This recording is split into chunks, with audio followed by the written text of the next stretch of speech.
Hello, hello, and welcome back to another car conversation.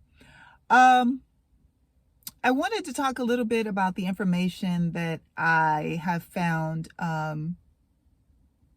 curious and perplexing in regards to the massacre that is occurring in the Middle East at the hands of or by Israel.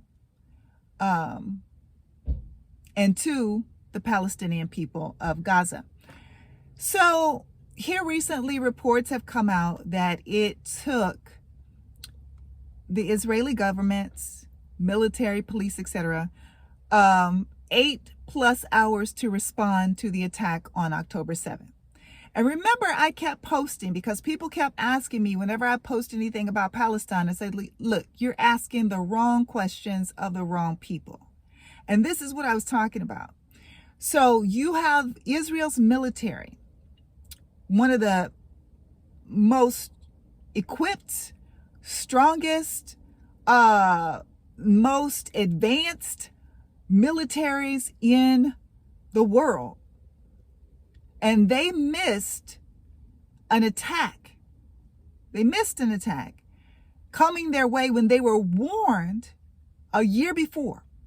They had received a 40-page document outlining everything that Hamas was planning to do. You had Hamas's leader taking podiums and telling people what they were planning to do, like telling the general public what they were planning to do. But Israel's government missed this attack on October 7th. So they just totally dismissed all of the information that they were receiving for a year. Okay, that's number one.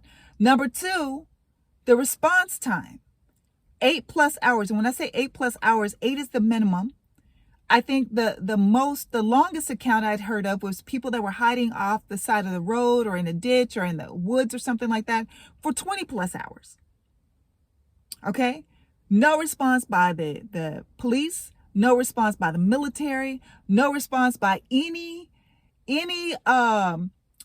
law enforcement system in Israel, including their government and Netanyahu, for 8+ hours. Well, let me take that back. Netanyahu immediately declared war. But the response for people showing up to help these people that were attacked at the festival and in the cahoots was 8+ hours. Okay, that's number one. Number two, how does that happen? When you have one of the strongest militaries in the world, when you have surveillance all over the place, because you're trying so hard to keep Palestinians and Gazans out, that you've got checkpoints to where they can get in and get out. You know, if they have a permit to work in the area, they have to go through so many different checkpoints, which are guarded, which have security cameras. If you look at October 7th,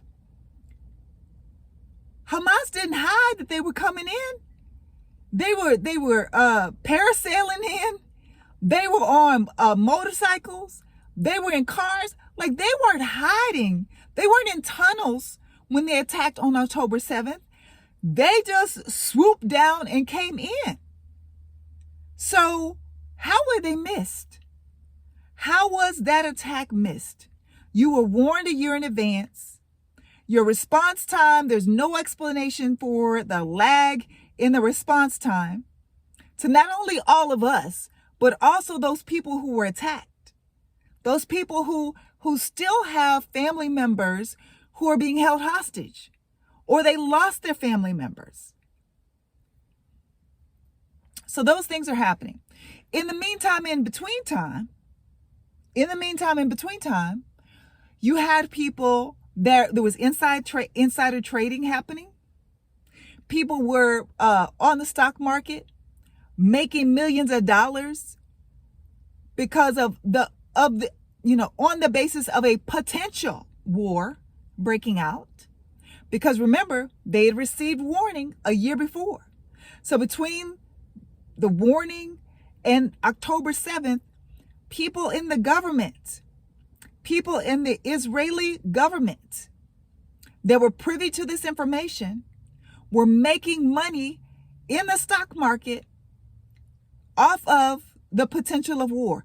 And dare I say, it was probably some people in America as well, because, we're supposed to be best friends.